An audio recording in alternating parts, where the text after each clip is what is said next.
Welcome back to Krachtwerker. On a more positive note, so I'm going to start a series on Amplitube, mainly Amplitube, but we'll also touch on a lot of IRs, amp simulation, things like that in the DAW.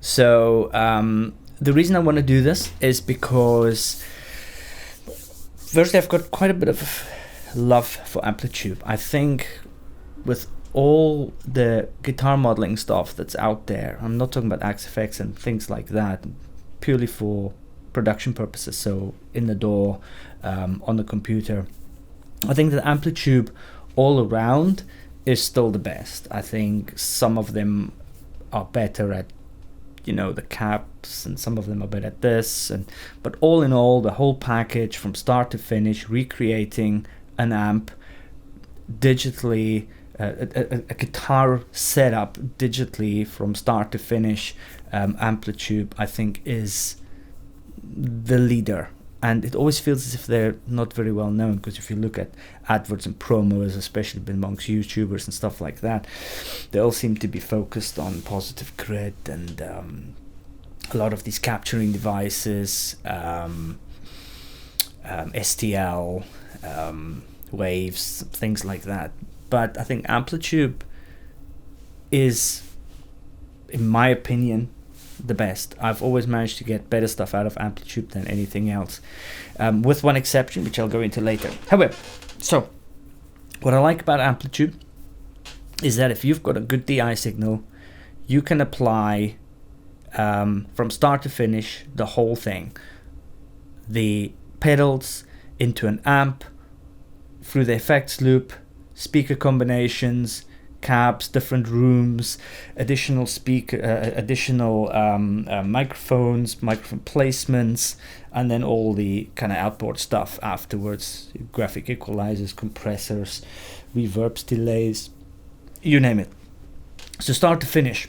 Obviously it also gives you, if you go into it and you buy some additional hardware, you can control it by MIDI while you're playing and all that, which is cool. So I've used it to great effect. I don't only use it, I use a lot of recording with the amp as well, but Amplitube really allows you to play around with stuff. The other thing that's nice about Amplitube is that it's free, the basic package, and then you can buy additional amps and cabs as you and pedals as you want. But even just the plain simple one actually gets you quite far. Having something that fairly accurately mimics the real world is also a good place to find what you might want to buy of physical hardware. So let's say you want to try an amp. You don't want to buy it, you want to try it first. You can do that because the modeling is fairly good. I've realized now that I've got a new interface and the way I recorded that they're actually pretty close and pretty decent.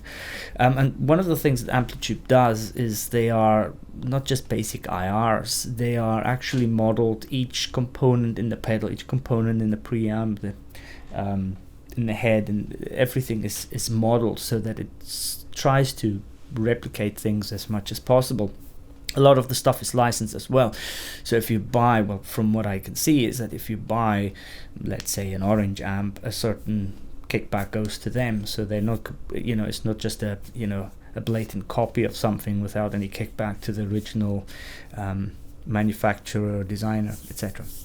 So I really like Amplitube. I really like the versatility, I like its accuracy, I like the fact that you can get really good sounds out of it.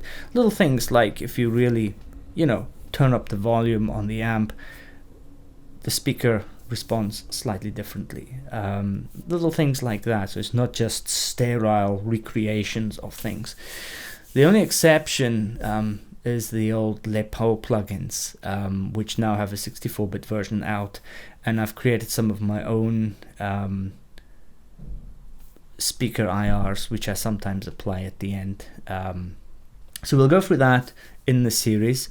The next series is about how to, because I think one of the biggest problems with using AmpSims is getting the signal chain right, getting the actual DI signal that you're recording into your DAW right, with the right gain staging, the right levels, and a nice, clean, clear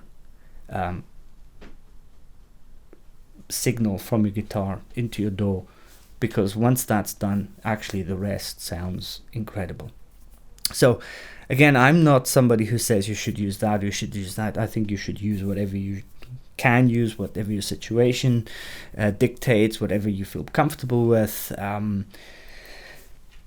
I have recorded high gain amps and used Amplitube, and I'm more than happy to use both depending on the scenario, or what I have available, or what time I have available, what location I have available, and what I'm trying to do. So there's no rules in this. I'm not trying to tell anybody what to do. I just want to show Amplitube. I'm not sponsored by Amplitube. I've bought the whole package myself. I just really like it and thought that this might be a really nice series to dedicate to the likes of an AmpSim. And because I'm know Amplitube really well and I've got a lot of different kit inside of it, this might actually be quite useful. So look out for the next series. Thank you very much.